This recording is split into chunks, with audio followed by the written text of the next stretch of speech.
So yeah, we can still see everyone.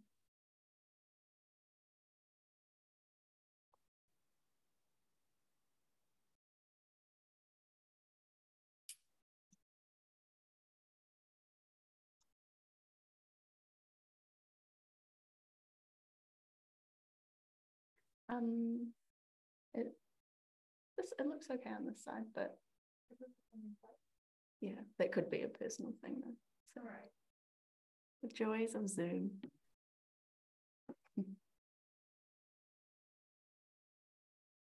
All right, we got it. Looks good.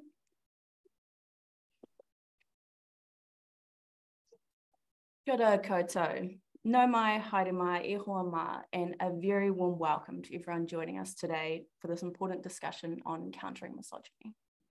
My name is Aimee Tang, and I have the privilege of facilitating this webinar. Today has been organised by the National Council of Women New Zealand, Te Kaunihera o Aotearoa. The National Council of Women New Zealand was started in 1896 by Kate Shepherd. We are an umbrella group for women's organisations working to break down the barriers of sexism and discrimination in Aotearoa, New Zealand, and striving for an open, inclusive and gender equal society. Before we continue, I'd like to open this space with a karakia. Tū taua mai I runga, tū taua mai I raro, tū taua mai I roto, tū taua mai I waho. Kia tau ai te mauri tū, te mauri ora ki te katoa. Haumi e, hui e, dai ki e. As women reclaim our power and become more visible as leaders in Aotearoa, New Zealand, there has been a sharp rise in online misogynistic attacks on women and girls. Women who are in the public eye are particular targets for abuse. These attacks seem designed to punish and silence women who challenge male dominance, to take away their power and to keep women in their place. The abuse ranges from derogatory comments about appearances and questioning women's qualifications to violent threats of rape and death. We all saw during the lockdown how former Prime Minister Jacinda Ardern became a lightning rod for misogynists across the world. Like much of the abuse she was subject to, a lot of misogynistic attacks come from people hiding behind anonymous social media profiles who are seldom held to account. The purpose of today's webinar is to explore how this ongoing misogynistic abuse is affecting women in their everyday lives, and to discuss what we can do to counter it and protect women from this abuse. We have an outstanding panel of 4 women to discuss this very important and topical issue. Amakura Panaho is the Director of Kura Consulting Limited, a member of Pautaki Mātauranga Māori Netse, the inaugural chair of Shakti Asian Women's Community Council, and a member of the Domestic Abuse and Sexual Harm Strategy, Te Aorere Kura. Welcome, Amakura. Tēnā koe. Linda Clark is a Wellington lawyer and partner in Denton Kensington Swan. She is a former journalist and political commentator, and she is currently reviewing RNZ's editorial processes in the Gore District Council. Welcome, Linda. Kia ora. Charlotte Ferrier is a Year 13 student at Christchurch Girls High and is one of the leaders of the Students Against Sexual Harm, which was formed in 2021. We know that Kayla is unwell, so won't be joining us today, so a very warm welcome to you, Charlotte. And finally, Louisa Wall. Louisa is the Ambassador for Gender Equity in the Pacific, a former MP, Silver Fern and Black Fern, and the former co-chair of Commonwealth Women Parliamentarians. In Parliament, Louisa helped pass legislation to end child brides, outlaw all forms of genital mutilation, create safe areas around abortion clinics, criminalise image-based sexual abuse, and allow for same-sex marriage. Welcome, Louisa. Tēnā koutou katoa. We are so lucky to have you all here today, and we're really looking forward to hearing your stories. Welcome again. Louisa, I wonder if you would kick off the conversation today by sharing some of your stories.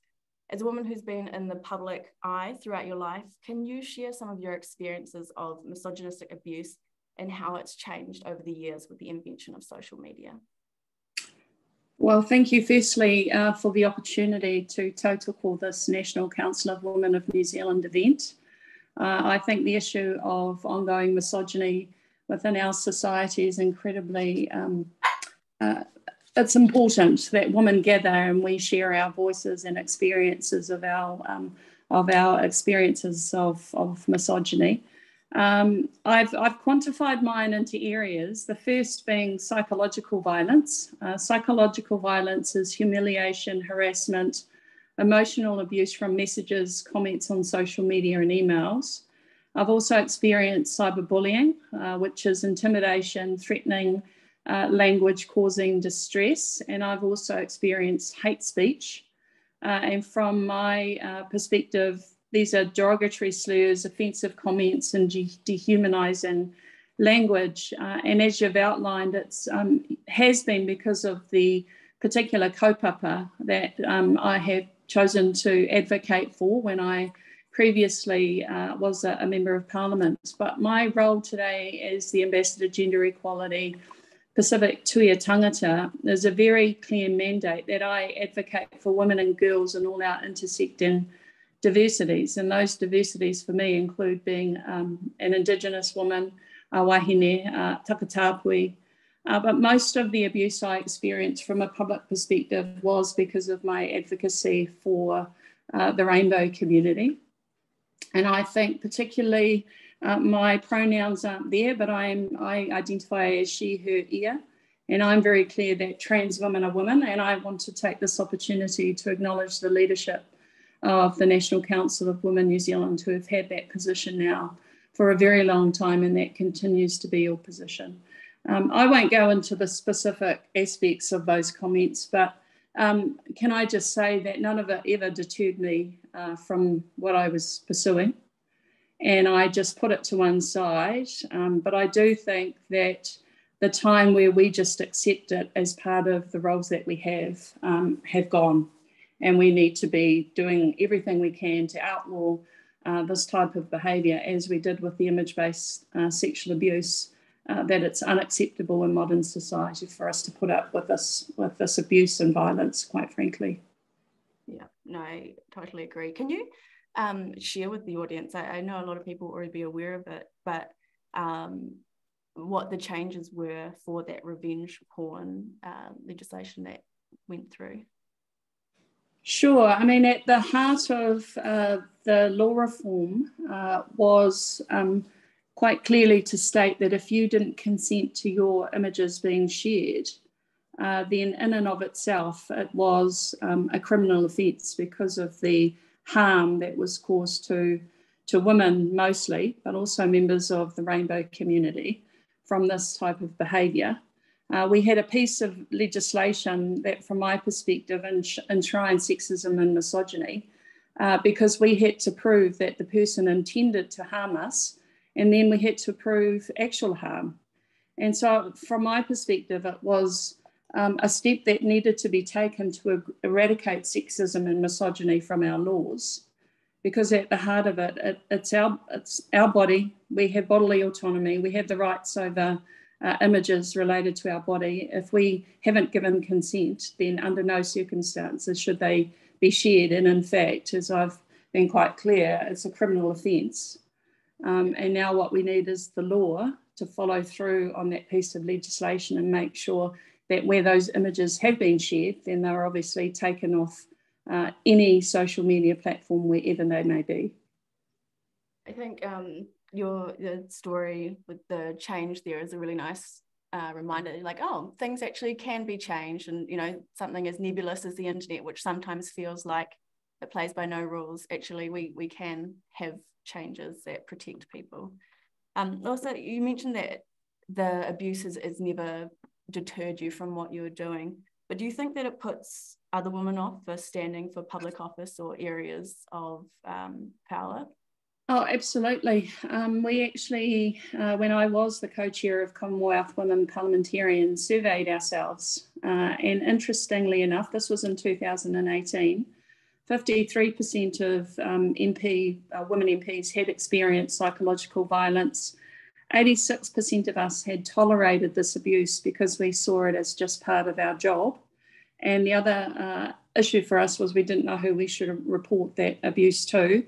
But 2 of the MPs that were surveyed decided not to seek re-election. So we have our own evidence about, yes, how harmful this abuse is and the consequences of that abuse in terms of deterring women to step into these positions. And can I just say in terms of that, obviously we saw what happened with Prime Minister Jacinda Ardern, and the reality of the backlash that she faced was because she was a woman in a position of public power. And if we look at the history of the status of women over time, and just bear with me, but in the medieval period, our role was domestic servants and childbearers. And then in the Elizabethan era, the religious doctrines and patriarchal norms became embedded. That is, women were inferior, both physically and intellectually, and we were required to be submissive to male authority in our roles, whereas wife and mother. And then in the Victorian era, men occupied the public space and women occupied the private space. And so when I think about where we're trapped, quite frankly, for me it is a legacy of colonisation. And I'm talking not only us here in Aotearoa, New Zealand, but also throughout the Pacific. And so a lot of these, the status through those eras continue to persist. And in fact, is at the heart of a lot of the work that I'm trying to do in the Pacific, is to negate those historical depictions of our roles and to say no, and 2023 and into the future, women need to be fully participative members of our society, and particularly as citizens, equal citizens within our respective jurisdictions. Yes, no, I completely agree. And like your answer brings into really stark perspective that online abuse is not harmful just for the person who's receiving it, but for society as a whole. If entire groups of people or 50% of the population are discouraged from standing for positions of power, then how can we do anything but go backwards?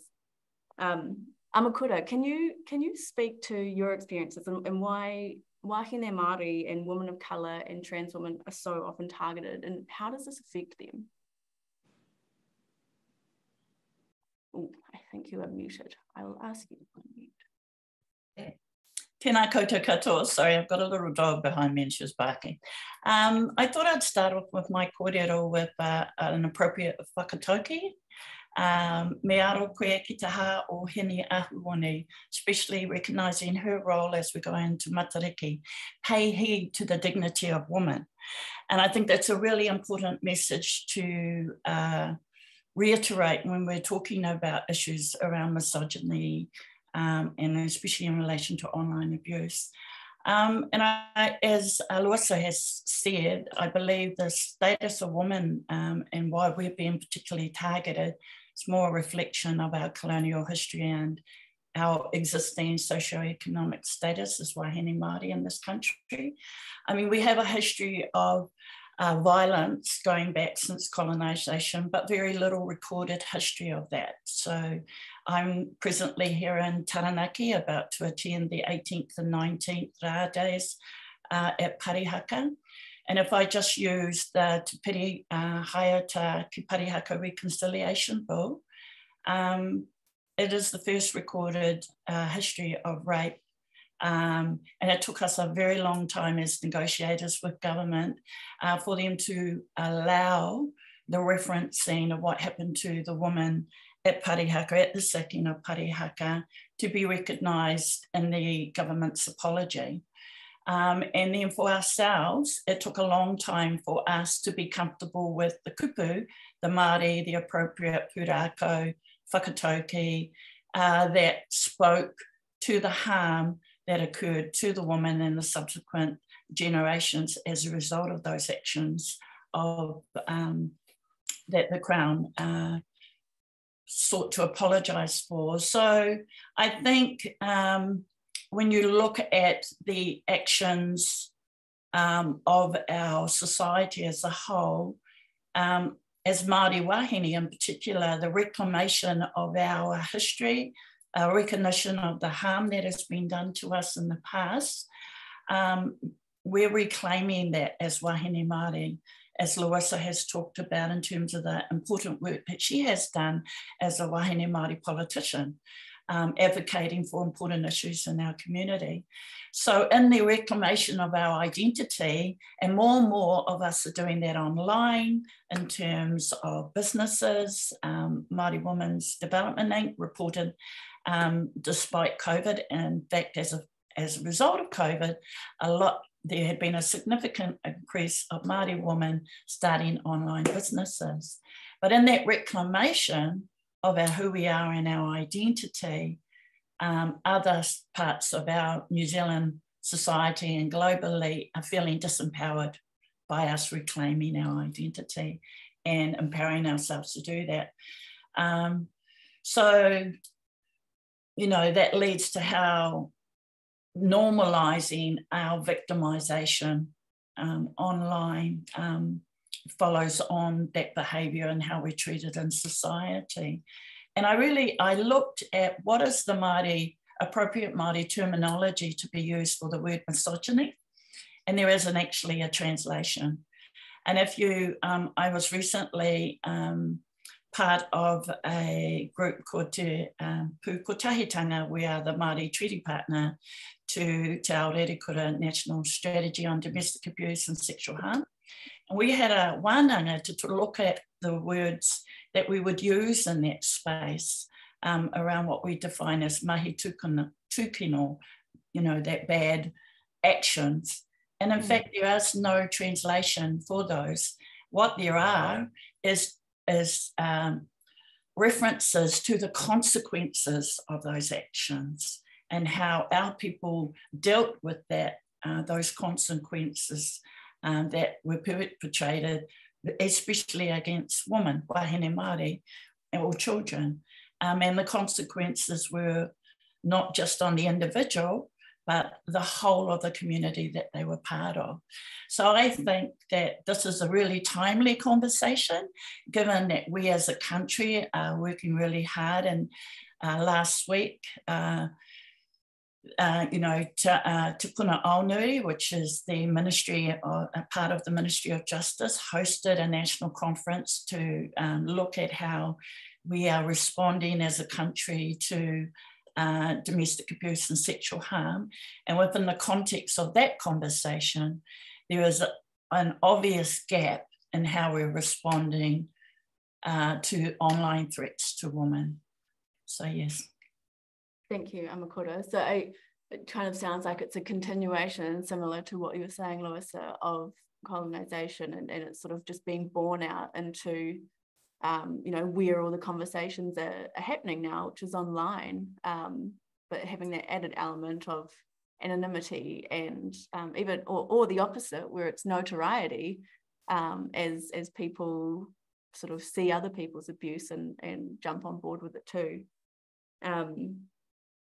So I have noticed as well, like I read a comment recently from Jill Day, a former Wellington councillor of Ngāti Tuwharetoa descent, and she mentioned, as well as getting sort of that misogynist online abuse, she also was getting abused on a white supremacist page for not being Māori enough. So it's, you know, like coming from all angles and just perpetuating those same sort of storylines, but adding to it, really. But I guess there, oh, sorry, go on. Yeah, so I think that, you know, the reality is that we shouldn't hide away from those intents are there, you know, anonymous, but we really should dig deep into what are the issues, what are the reasons that drives that behaviour online. And I really feel for people like Louisa and Nanaia Mahuta, for example, has been a recent recipient, because within the political context, it's very difficult for other Māori entities, for example, to come out publicly in support of them without being seen to aligning themselves to the political you know, intentions of whatever government is wanting to do. And yet I know amongst a number of us as Māori women, we took it upon ourselves to send messages of support and endorsement, whether we used our own social media avenues to do that. And then a recent one has been Oreni Kaipara, the first Māori woman with a moko kauai to be, represented as a broadcaster on our mainstream television. I know she's a personal friend of my daughter, and I know that they themselves rap and the children, the graduates that come out of a total immersion education, who are the epitome of what we strive for as bilingual, empowered Māori wāhine, to then face that kind of acrimony because she dared to step into a role like that, which brings her into the living rooms of every household in our country. Yeah, absolutely. And I mean, there, of course, is an expectation that people in positions of powers do have more visibility, but the research shows that women are targeted for abuse at a wildly disproportionate amount compared to their male counterparts. And actually, women just shouldn't have to put up with it. It should not be that way. But I will say as well, online abuse is not just for women in the public eye.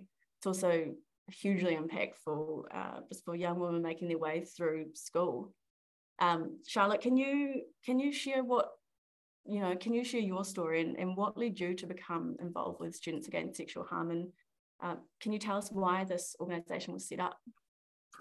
Morena, thank you for having me this morning. So Students Against Sexual Harm, or SASH is our wee abbreviation, was set up by a group of super passionate Christchurch Girls High students in 2021 after a survey came out that was conducted at our school, basically asking the girls questions about what kind of sexual harm they had experienced throughout their secondary school career.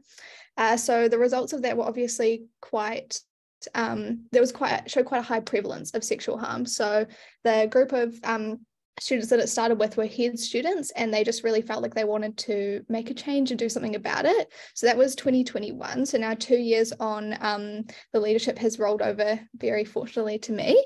And at the moment, we're just trying, mainly focusing on wider community engagement, because we work out of Christchurch Girls High School predominantly at the moment, which is definitely a good thing, and it can be a bit of an isolating thing too. But I mean, in terms of misogyny, I know Christchurch Girls High School and that kind of umbrella protects our group quite a lot from any sort of online misogyny or hate, which we're very, very fortunate to have. But yeah, we do want to step out of that space a little bit and move into a wider community role so we can engage with more people. So yeah, that's what we've been focusing our efforts on recently. And that's pretty much how I became involved with it, was at the middle of last year. Our head girl was really, really passionate about continuing with this program. And so she saw some students like me who in the school were also passionate about it, and sort of role modeled for us how to lead it next year, gave us some ideas on what to do. And that's been really amazing. We're really fortunate to have her. That's awesome, Charlotte. I have a couple of the stats from that survey you mentioned I'd like to share with people, because I think they're very shocking. So this is from the 2021 survey from Students Against Sexual Harm. Of the 725 girls surveyed, there were 20 reports of rape, 3 of group rape, and hundreds of incidents of sexual harassment.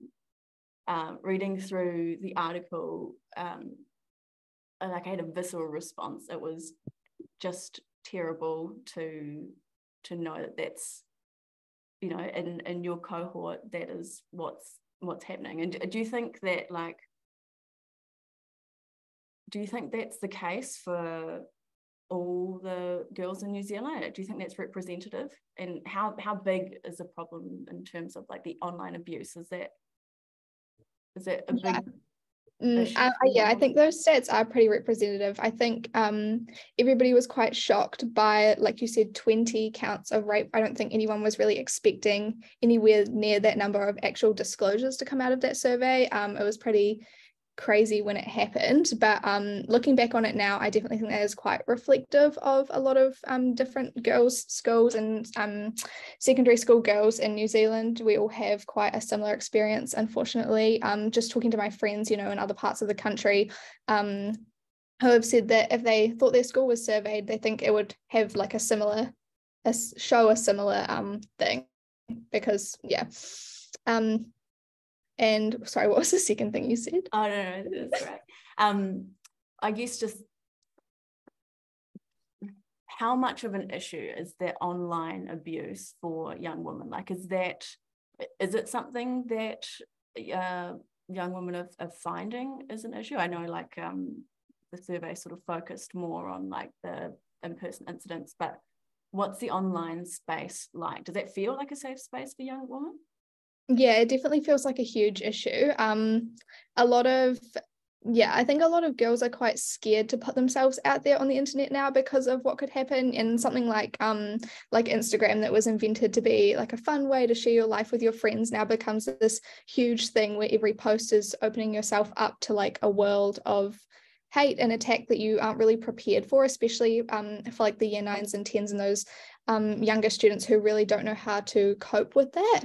I think that's a pretty big issue, quite detrimental to their mental health and like to their self-esteem, especially when girls my age see like people they look up to, it's like social media role models, being attacked, and it sort of like makes them think, like if attackers can say something awful about this person who has millions and millions of followers, imagine what they're going to say about me. Like they there's a lot of a tendency to compare yourself, and then you see people hating on someone else and you kind of can't imagine what they would say to you. But yeah, definitely does not feel like a safe space. I don't think it ever really has. And it's so different to hear your experiences compared to those of us who came through before the internet was so accessible. It just sounds like it's a routine, relentless thing. And you're right that it's not just about if it's directed at you. It's like you're looking at people in positions of power, like you mentioned before, Amakuro, the Minister Nai Mahuta getting just absolutely slated online, and former Prime Minister Ardern. It's like, wow, if people can say these things about the leaders in our country, and it's completely fine, then like why would you put yourself out there? Like why would you put your hand up for these positions? That that just sounds like it would be a really hard place to navigate, and I feel like high school is already quite a challenging place to navigate, but being that online sphere being an unsafe place would add just another element and another sort of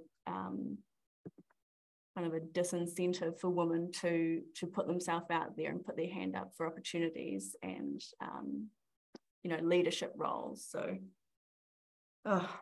thank you for sharing your story with us. Kind of reminds me of Sarah Templeton's story as well. She's another Christchurch woman. She was one of the panelists last year in this webinar. She was receiving kind of like relentless abuse from some anonymous attackers, and she ended up lodging an application through the court system. It took her a year to unmask her perpetrators, and even when she finally did unmask them, there was no charges laid, no legal consequences, there was no restorative justice process. And so, the lack of response from the justice system sends a message that even when women do report online abuse and go through enormous work to identify their abusers, then there's no consequence. And like, if there's no consequence, why would women even bother reporting it in the first place? So you can see how online misogyny has just like become normalized, and it's just perpetuated really when we all collectively do nothing. Mm-hmm. Linda, I'd love to invite you. Can you speak to why do you think we are seeing such a rise in online misogynistic attacks, and can you speak to why New Zealand law is failing to protect women from this sort of abuse? Kia ora, everyone. Well, sort of working backwards, I mean, the law, there's no country that's been able to nail this, right? So there's nothing unique about New Zealand in this space. Either the amount of misogyny that's online, that is global, the way that it's expressed, what we see here, revenge porn, bullying, targeting women, harassing women, you know, that kind of avalanche approach with social media where, you know, if a woman puts her head up and says something, then, you know, the next 24 hours can be just absolutely miserable as a whole bunch of people, you know, your inbox is absolutely inundated. All of those things happen all over the globe, and nobody has been able to work out the solution. And I think ultimately the solution lies with all of us, because I will probably talk about regulation in a moment, but I don't think you can just regulate for good behaviour. What underlies all of this, and I think that what Charlotte was talking about sort of highlights this, you know, that survey at Wellington Girls High, which I remember reading at the time, and just I wasn't surprised by it. I was so pleased that the students had taken the initiative to do it and publish it. I mean, misogyny, as Louisa said, is as old as time itself in a way. It's been with us a long, long time. And this is its most recent manifestation. And the thing about social media is its intensity, because it is, as you said, it's relentless. You can't get away from it. It's not even like old-fashioned bullying at school, where once you left the school gate, you had the evening to regroup with your family and friends and kind of put your, you know, armour back on and head back to the classroom the next day. That just doesn't give the victims of this targeting any break. And that's, I think, the thing that's different about where we are now. It's the intensity of it, and the way that intensity and the intimacy of it, right? So we've all got one of these and our faces are in them all the time. And this connection between us and the screen is a very short one. So it intensifies the communications that we're getting as well. So that, I think, has a really profound impact on our brains, and on particularly young people's brains, and how we process that information, and then the intensity with which we respond. So all of those things are contributing factors. Why the law doesn't work, and it really doesn't. I mean, I have taken I've been to the district court to get in to identify someone who was posting literally bullshit about me on Twitter and under an anonymous handle. And I mean, it is a laborious process. It's easy for me. I'm a lawyer. I can do it myself. But it's not a straightforward process. It will usually cost you money, and the outcome is pretty unsatisfactory. In my case, the person who was posting this, we got an order from the court to identify who that was, exactly like the city councillor in Christchurch did. We couldn't find the actual identification, and then that person knew that they were being looked for, and they just cancelled that handle and kicked up with a completely different one. So, it's a little bit like whack-a-mole. Yeah. So you've got problems of just, where do you go? How do you do it? And a lot of these places can be based in overseas, and then we've got no jurisdiction. So the answer isn't necessarily regulation or a law. It's kind of all of us calling it out. If you go back to what happened to Jacinda Ardern and Ngai Mahuta, other MPs liked some of that offensive content, or they followed the person who was posting offensive content, or they didn't, or they knew that, or people knew those people, knew who was posting some of that stuff, and didn't call it out. And also a lot of it increasingly, and I think this is a real turn, isn't anonymous anymore, because it's so normal that you will have people putting their own names to some of this really offensive stuff. And I think we all have to, not just women, but we need, a wider group of champions to really call out this behaviour, and to demonstrate that it's not okay. And when you do that, you're the one that has the problem, not the person that you're posting about. Yeah, I guess it is hard though. I mean, we're all sort of, as you mentioned, like calling it out, often that person becomes targeted themselves. So, like, do you think that there is space for changes to the law reform? Well, the DIA has just released a discussion paper on this very thing, and it's called Safer Online Services and Media Platforms. It was released earlier this month. It's a discussion paper with a title that no one will remember, and it's about 90 pages long. And what they recommend is the setting up of a new regulator. So essentially at the moment, what we've got for online harm is a whole bunch of places you can go. So NetSafe is the obvious place to go. And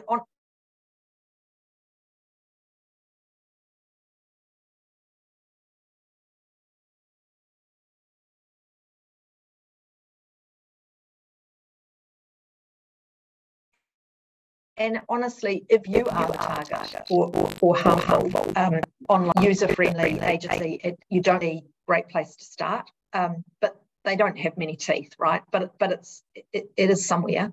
Then if it's broadcasting, you've got the Broadcasting Standard Act, you've got the New Zealand Media Council, you've got the police, of course, there's NZ Tech. There's a whole bunch of places to go. And what the discussion paper that's just been published says is, look, none of this is working. It acknowledges that. And there's too many places and it's confusing. And so let's have one regulator. Now, they're not proposing to change any definitions of what's legal or illegal, would still be what's harmful under the Harmful Digital Communications Act. But they are saying they want to make the process more simple and more proactive. And instantly, as soon as that was released, a whole bunch of people, including media organisations, came out with very lukewarm or negative comments, because as those of you tuning into this will appreciate, any time you have anyone suggesting that you regulate communication, you instantly have others saying, hold on, freedom of speech. And what we've seen with this government, for instance, in the hate speech area, is following the mosque attacks, there was a number of politicians, government politicians, who stepped forward to say, we're going to do something about hate speech, but we've not actually seen anything come of that, because it's incredibly sensitive. It becomes terribly political in the worst, in the sort of worst way of that, and politicians back away from that. So this discussion paper has got a long way to go, and of course we're heading into an election, and if there's a change of government, there might be no appetite for it at all. Yeah, okay. Yeah, no, I can appreciate what you're saying, but I guess, and also that sort of adds to, if there's no political appetite at the moment because we don't recognise it as a problem, then yeah, there probably won't be any changes. But I guess that's why we're having conversations like today, to be like, actually, no, this shouldn't continue. Well, I think the change needs to happen at a higher level, in a sense, and that's where you've got the former Prime Minister Jacinda Ardern still working on this Christchurch Call development. So the Christchurch Call was an agreement that Jacinda Ardern and the French President Macron worked on to bring together government leaders and the major social media companies to have a sort of to establish new settings as to what was acceptable online and not. Now, there's mixed, in the end, it's hard to know whether that's had much traction. If you talk to former Prime Minister Ardern, she would say that it has made a difference. And certainly it's created a dialogue at that international level with, the Zuckerbergs and the head of, various the social media agents. Now, all of that happened before Elon Musk took over Twitter, and that has really changed things internationally. But the former Prime Minister is continuing with that work with the support of the current government, and I think she wrote an opinion piece last week in relation to this in the Washington Post. So that work is continuing, and I think in a way there needs to be this international agreement about algorithms and about social media norms, because unless we can get the people who actually are making the money from social media to buy into some of this, you're not going to get change at the local level. We might get, we can nibble around it, the very worst offences against people, the most harmful communications can be taken out. That happens now. But the sort of thing that I'm imagining a lot of you have in your mind when you think about what would be safe social media will require changes to the algorithms. Wow. Okay. That is, yes, I can see it as a big issue. I wonder, could you speak to kind of NetSafe's role? Linda mentioned that NetSafe is kind of the one who has the mandate. I guess the processes that women do, if they do report abuse, they're like pretty cumbersome and complex. So can you how could NetSafe be made more effective and strengthened, in your opinion? Yeah, so that's a challenging question. Even NetSafe are aware of their limited capacity. I mean, the reality, I like to reference them as a lifeboat in a sea of digital harm. Because there are very limited areas for which you can go to seek advice and support. And I think it's really important, and their overarching message to New Zealand women, you're not alone, that there is, when you're being targeted online, and that they are available. So it does require, of course, working through their process. And they have a process that they're obliged to follow in terms of the Harmful Digital Communications Act processes. And if you get involved with them, they will let you know what your options are available to you and provide recommendations, given if the case falls within the Act or not. If they can't resolve the issue, then they can support you in your application to the High Court.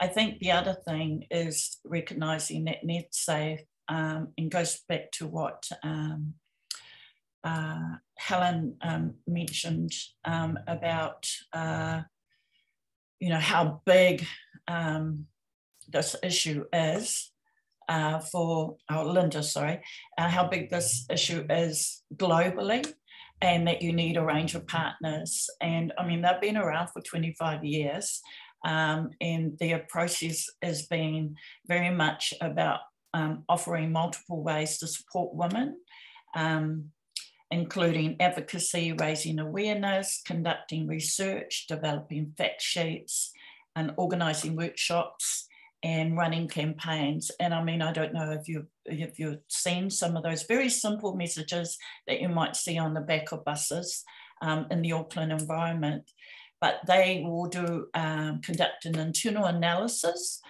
to make the issues faced by different segments. So that's very much the space that I'm working with, because we're looking at how to increase the capacity as a treaty partner. But I think the other important message is that women don't need to spend time trying to prove intent. If there is content that causes you harm, NetSafe will get involved. And that's a really important message. As I said, they're like a lifeboat that you can try to take some respite from and give you some wraparound support in terms of advice and assistance. The reality is, though, they're a very small organisation, and as a result of doing this kind of work, they are overwhelmed to a degree with the amount of referencing. And because of the nature of the complaints that they come, the way in which they can capture data is very limited. So at this stage, it's predominantly around gender, but it doesn't go into detail around ethnicity. So that's another area that we're looking at how they can improve their capacity. And yeah, I think if we look at 54% of the reports that they've got were made by women, 42% are also male, and then 4% are gender diverse. And the types of reports that are included are 1,009 around harassment, 940 in terms of scams, and that's becoming a really prominent issue at the moment, Fishing, 744 have been identified, and 323 in terms of threatening or menacing, and then 281 in terms of false allegations. So that's the data that they can kind of capture at the moment, but that's just scratching the surface in terms of who's actually being impacted negatively by online abuse. Oh, totally. I can imagine that, like, it would be so hard to keep up with, you know, actually resourcing for the amount of abuse that's online now, especially because it is, you know, everyone can access it, and everyone in the world can kind of access each other, kind of what you're saying before earlier, Linda, like in their own homes. And so, because correct me if I'm wrong, but is NetSafe an NGO as well? Yes, it's an NGO. Yeah, I mean, so I mean, they're heavily reliant on relationships. Yeah. And a lot of this, you know, as Linda referred to earlier, is about how personal interactions, and, you know, how do they work with the Ministry of Education to be able to get appropriate resources into schools. They've got relationships with the Women Online Safety Partnership, which is a congregation of different women leaders across different organisations working in the area of harm. Again, with National Council of Women, and then Panorama Global, which is an international organisation, the Ministry for Women Affairs, Islamic Women's Council, and a global partnership to end online harassment and abuse, and also working with United Nations Women. So they're engaged across a range of conversations with everybody, recognising how big an issue is. But fundamentally, at the end of the day, they're at the other end of the phone. Can I just add to that? Because I think that you raise a really good point about them being an NGO, and it sort of demonstrates why, you know, governments are not very good at, and haven't been very good at, dealing with this. So when the Harmful Digital Communications Act was passed and NetSafe was given essentially the authority to be the agency that deals with this, I mean, if you think about it for a minute, you know, this was always going to be a big problem, and this is about regulating public behaviour. And yet the lawmakers at the time downplayed it to the extent that they would allow an NGO to have that role, which was always going to be underfunded and, you know, struggle. And that's exactly, as Amakura says, that's exactly what we've seen. I think they do really good work. I think they are a good place to start, but they're being asked to do something that is way bigger than they could possibly manage. And it goes to this fundamental misfit, if you like, or this miscalculation that politicians continually do in this area. Like, this is something that has developed beyond our imagination. You know, I'm older enough to know when these things were being talked about in Parliament the first time round, and Parliament, you know, at that stage was a pre-internet institution where people handed paper around to each other and messengers literally carried them from one door to the next. And it was beyond the imagination of politicians to think what social media would turn out to be. And it still remains beyond the imagination of politicians to see what is going to be the next iteration, you know, whether that's AI or anything else. So when a document like this discussion document, which I urge you to go online and have a look at, because they're looking for submissions and they want feedback, so please get involved in that process. But when a document like that is circulated, again, it's almost okay for where we are now, but it has no imagination as to where we're going to be in 5 years' time. And all of the information that the other panelists have given you demonstrates that when you know women and other minorities are always going to be in the sort of harm basket for technology like this. So that's why when we're looking for solutions, we need to be as imaginative as those people who are developing this technology, and that means we need to be looking offshore. Linda, sorry, not you have to leave soon, but I'm interested to hear what your thoughts are. Do you think that like a separate government agency similar to what Australia has with their new e-safety commissioner? Like, do you think something like that would be, you know, I don't think we should reinvent the wheel, because I don't think we've got time to waste, right? Because I deal with women, and not just women, but others too, who are being harmed online and who are looking for what can they do about it. And unfortunately, mostly I have to say, not very much.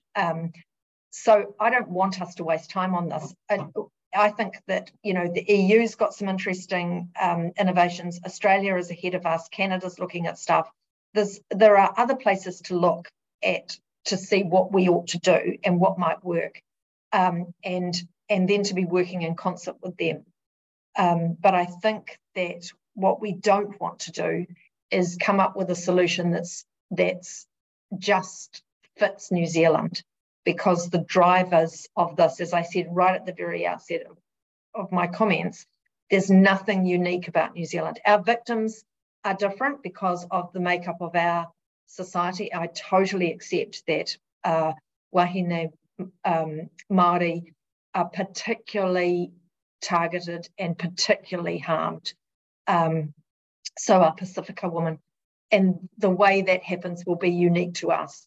But the phenomenon, the problem, is not unique to us, and we don't need to find a solution that only works here, because if that's what we're looking for, it won't protect the young women that Charlotte's talking about as they come through the various stages.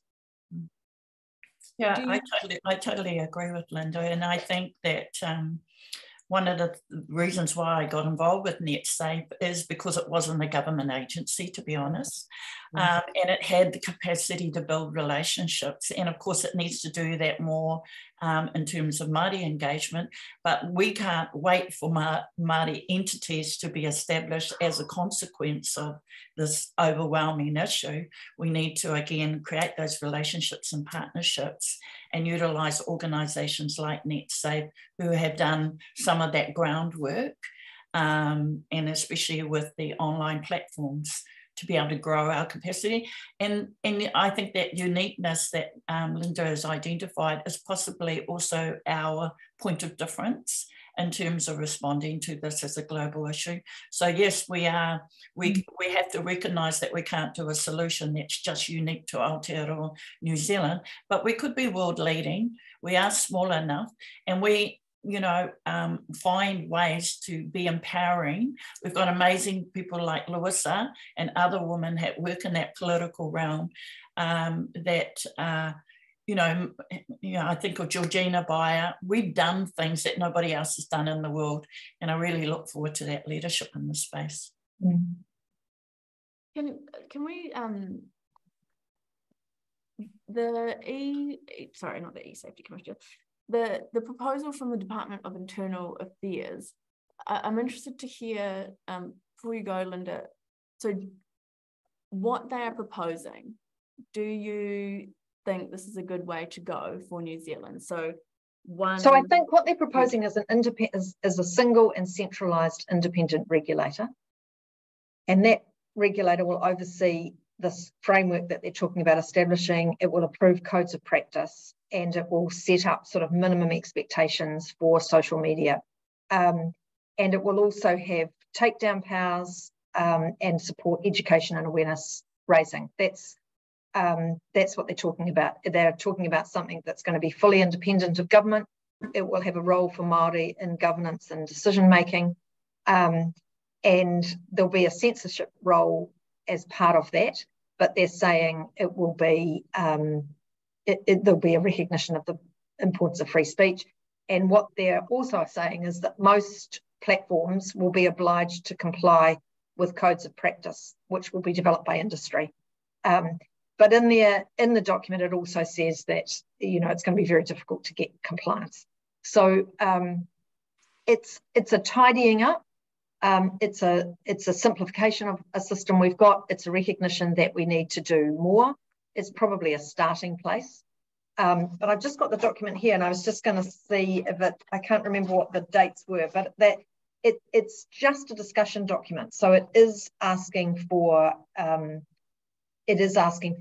submissions and thoughts and views. And you know, Charlotte, for you and, you know, your group, this is the sort of thing where it would be fantastic to hear from younger women's voices. And because I think that, you know, some of the ways that the harm is, that younger women experience this harm is quite different and really alarming. And again, going back to my point about politicians, you know, they're not, you know, bless them, they're not, and with no due disrespect, but they're not that imaginative and they're not that young. So, you know, getting together and putting in a submission or a response would be terrific. And on that note, having encouraged you to do that, I've got to go, but thank you so much for including me in the conversation. It's been really great to have you, Linda. Thank you very much for sort of adding a really important element to this conversation. We appreciate your time. Kia ora, good luck everyone. Bye now. Kia ora. Louisa, I wonder if you would share your thoughts on, you know, do you think that this regulatory regime would be the way to go for Aotearoa?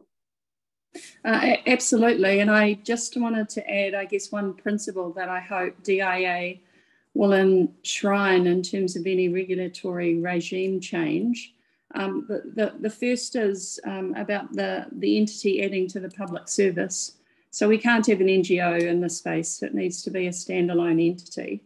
But the principle that I always default back to is a duty of care, and a duty of care on all media. And just by definition, it's to reasonable care to avoid careless acts that, and I'll put these in highlight, could foreseeably harm others. And the reason I highlight that could foreseeably harm others, the evidence that Charlotte and her cohort have provided us with, the evidence from CWP, there's a lot of researchers and academics in this area. And therefore, from my perspective, it does speak to the whole issue of negligence. And I'm talking about negligence on behalf of the government, negligence on behalf of those who are in power to stop this harm. And just picking up on some of the kōrero that both Amakura and Linda were engaging in, it really is about looking internationally at what our options are.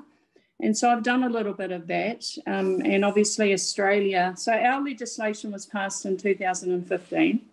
Australia's was passed in 2015, the Enhancing Online Safety Act, and they did create the e-Safety Commissioner with powers to investigate and take action.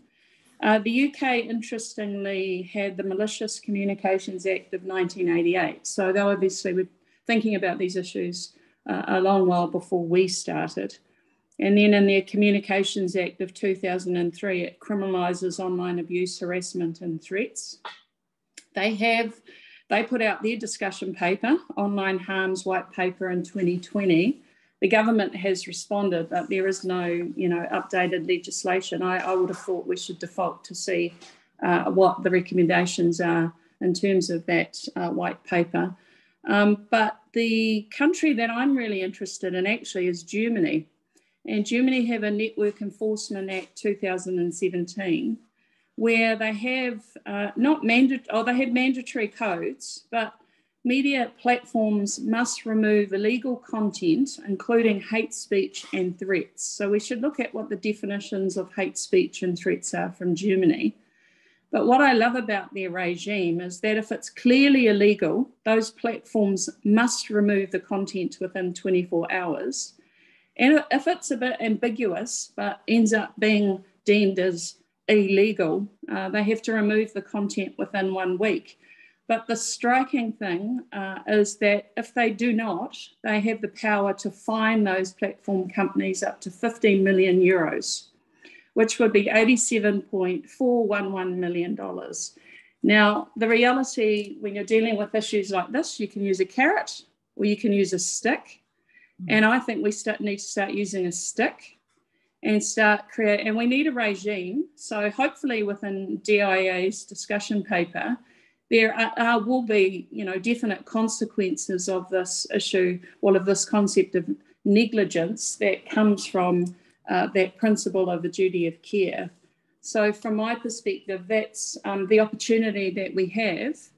as women's organisations, not only the National Council of Women of New Zealand, but as many organisations as we can, to write our submissions and to be very clear that we want our legislation to be the best practice legislation that's available globally, not still be 5 years away from where the Germans and the English and the UK and the Canadians and everyone else is.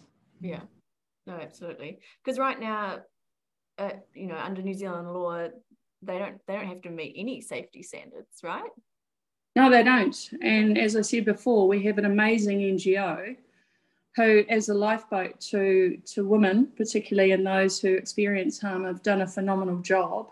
But we're talking about a prioritisation of this issue. Yeah. And how government show that it's a priority is by ensuring that it's part of the public service.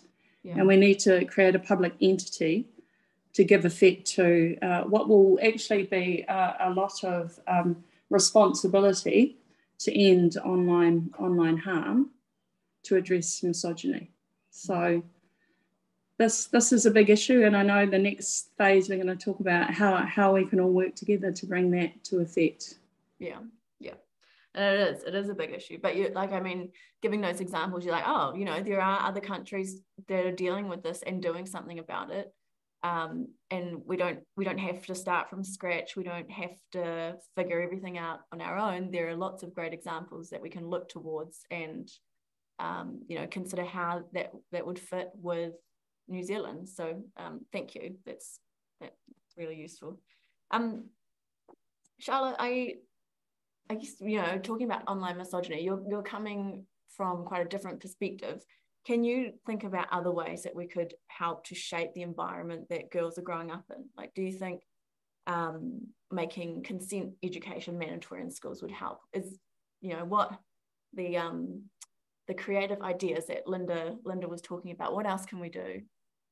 Yeah, absolutely. Consent education is a big thing. It's been a big thing for SASH in the past, and it likely will be in the future. We want mandatory consent education, but we also want a more thorough program of consent education, because at the moment, well, for me, I know at my school, we only really get into consent education as a part of sexual education in like year 9, 10, 11 and stuff like that. And we really feel like it needs to be introduced without the sexual aspect a lot earlier on in schooling, because like consent is all around us. It happens every day. It's not just about sex. And so focusing in on that kind of makes it like this really narrow tunnel vision thing where it not really helping students to actually relate consent to their environment, especially and then when it does actually get to the sex ed stage, there's a big discourse between theory and practice. We're only ever really given theoretical examples and no real discussion about like why it can be so difficult to express consent, to say yes or no, and how that's different for young women compared to young men, compared to gender diverse people. So we just need a lot more comprehensive education and a lot more standardization of education, I think. And then also making it compulsory so everybody has the opportunity to be educated properly on consent. Yeah, I like your point that it's not just about sort of sexual harassment or consent about sexual advances. It is like teaching, well, all genders about, you know, what it means to give consent, or, you know, even ways to respond if someone doesn't give consent, and having that sort of in your behavioural toolbox. Is, man, we had nothing like that growing up. And we had sex ed, you know, here's a condom and good luck, you know. So it's cool that it's happening, but I think you're right that it could happen in a more general way, even in ways that, are completely unrelated to sex, but you're sort of practicing those skills of kind of asserting your own boundaries, and you know, if your boundaries are crossed, responding to that. And also, if you are the person crossing the other person's boundary, how you can kind of manage those feelings and in a productive way.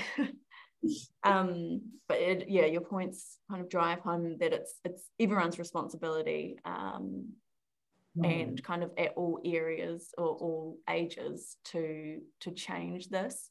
That regulatory and law changes are great, but it is about changing norms, and those behavioural norms that we all kind of, are not even aware of how they might come about. But you're right, we're exercising them every day, and they do come into play in a big way. So I guess this is the question for everyone that you mentioned before, Louisa. We have an election coming up. What can we do at this point to get political parties to take action to protect women from online abuse and violence? Louisa is someone who has been very active in this space. I'd love to hear your thoughts. Well, I guess fundamentally it's doing what we're doing today. It's having these gatherings, it's raising awareness, it's talking about the prevalence, and really putting online abuse into a context where we all agree that this is something we collectively can do something about and must do something about. From thinking about how politicians work, we need advocates for policy change. So we need petitions, we need consultations such as this. We need to make submissions to this DIA process. We have to use our voice in a very deliberate and strategic way to make some demands of our politicians about what needs to happen to address the issue. We also need to collaborate across women's organisations. So obviously the National Council of Women have called this hui and brought us all together. But I think they can take leadership by writing to and inviting all other women's organisations to support this kaupapa, and how can we in a coordinated fashion work together to address the issue. We do need to engage with politicians, obviously, and elected representatives. And I like going straight to the top, but you can also use those who have been designated the role to be the Minister for Women, for example. But I do think this requires leadership from the top, because addressing misogyny should be something that leaders address. So I would go and see all the leaders of every political party. We also need to be really clear about who our researchers are, who our academics are. Where is the evidence for that foreseeable harm that we're wanting to prevent? And we need to collaborate with them and again, be very strategic. We need to engage with the media, and we need to share our stories, and we need to highlight why it's so important that we prevent the harm, that it's preventable. We have to be strategic. And also we need to support survivor-led initiatives. And in many ways, we're all survivors, but some of us have more horrific stories, and I hate to frame it like that.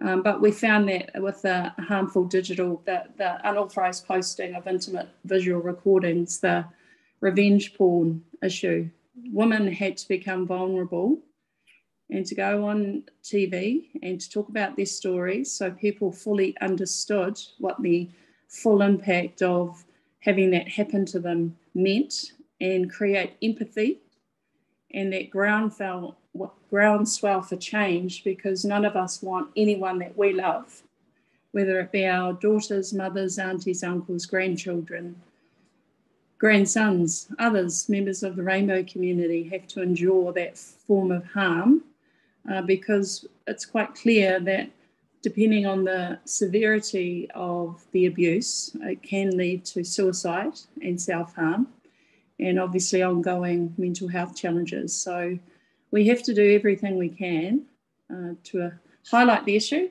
and then be very, really clear about what the solution is. So this is a great opportunity, I think, as we come to celebrating our 130th anniversary of suffrage, for an organisation like the National Council of Women of New Zealand to lead this.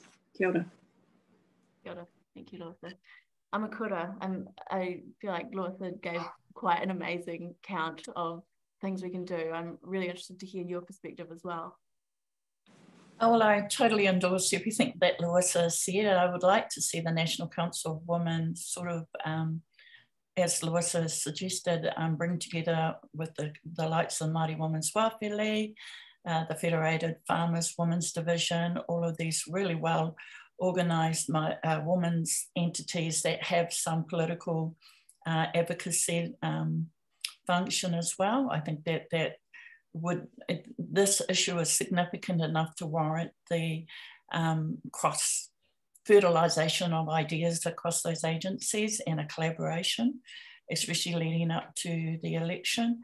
In terms of the Harmful Digital Communications Act, the NetSafe are advocating for recognition of fake synthetic media being incorporated in the Act, which has been commonly used against celebrities or politicians, especially women.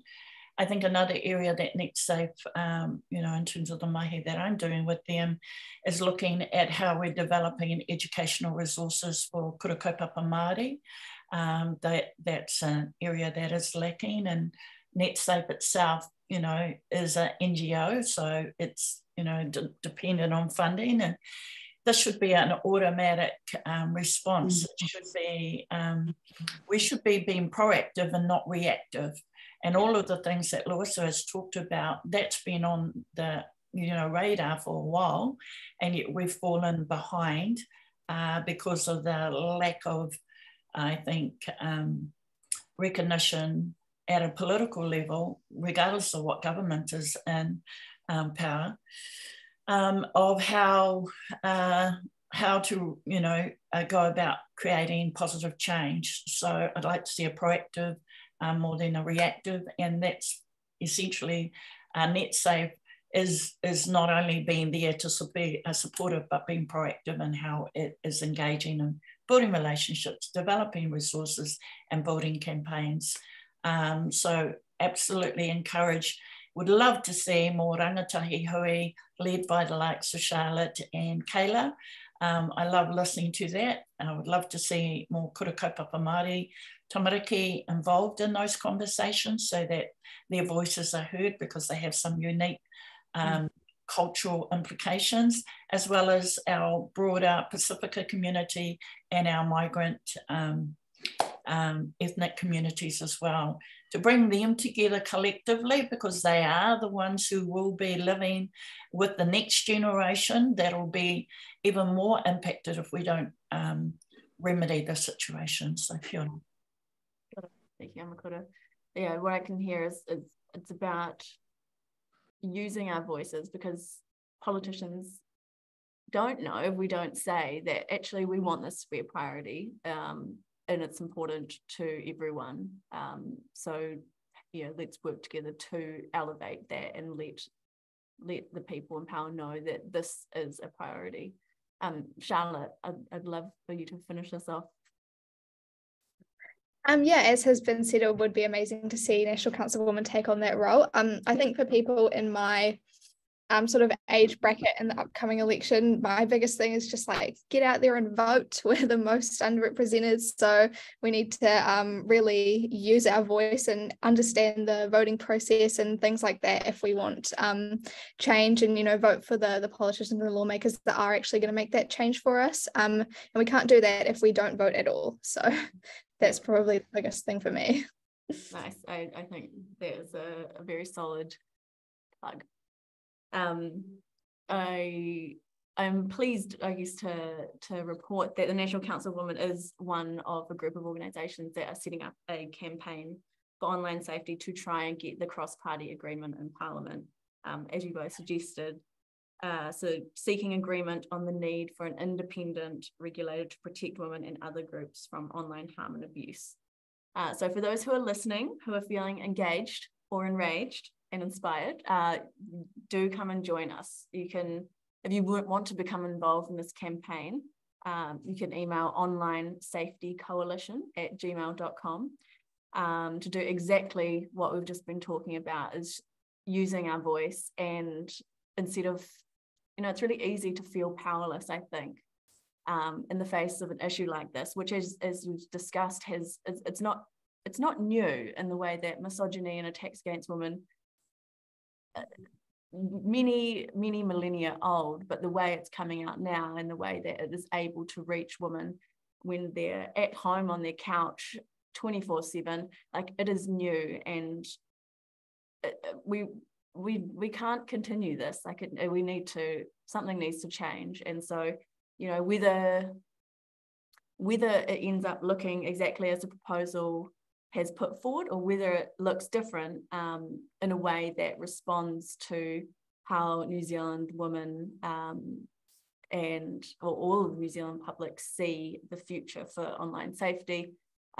It's really about engaging in that discussion and letting the government know that this is a priority, and it needs to change. It needs to stop. It shouldn't be one of those things that we just put up with and becomes normal. There are many things about being a woman that are annoying, but you put up with. But this should not be one of them. Being subject to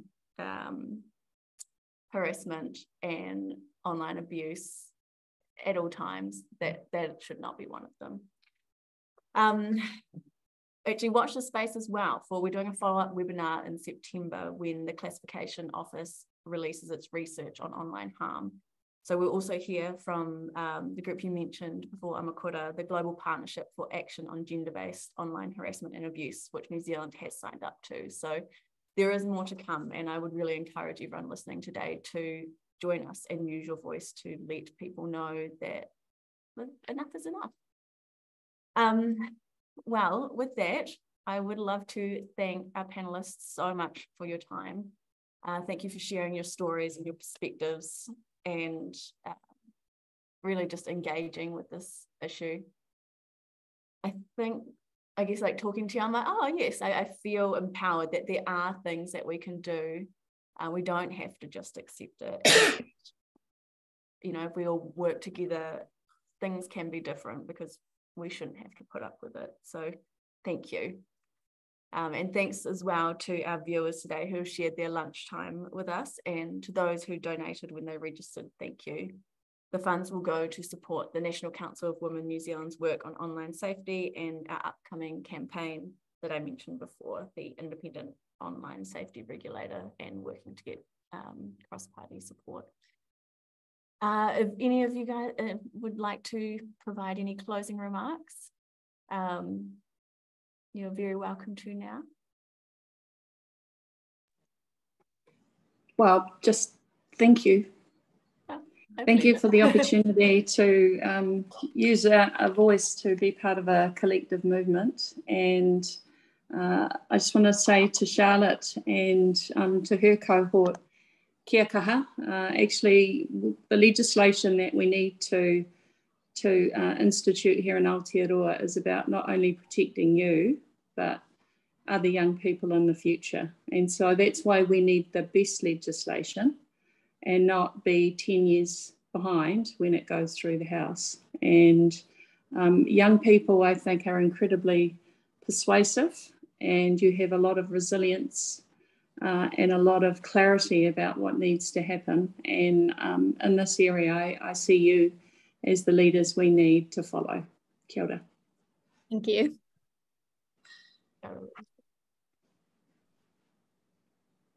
All right. Well, thank you again, everyone. Enjoy your Friday afternoon, and ka kite.